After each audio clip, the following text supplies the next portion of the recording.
घणी खम्मा आप सबा ने।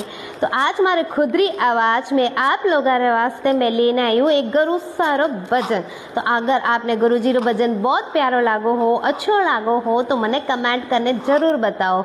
मैंने पहली आकड़ी में थाने जरूर सुनाने बताओला। अब एक छोटो सो ट्रायल है जो आपने सामने लेना आई रही हूँ। चलो मैं सुनाती हूँ आपको। भावीरा अवतारी गुरुजी सोजत में बिराजे वो। भावीरा अवतारी गुरुजी सोजत में बिराजे वो। साचे मन सुथावे जिनरा कारज सारे हो। के चालो सोजत में हारे चालो सोजत में हारे चालो सोजत में। अरे सोजत नगरी माए गुरुजी पेलो दिवलो जगायो रे। सोजत नगरी माए गुरुजी पेलो दिवलो जगायो रे। अरे दीवलारी ज्योति सुनितरो परचो पायो रे। के चालो सोजत में हारे हालो सोजत में।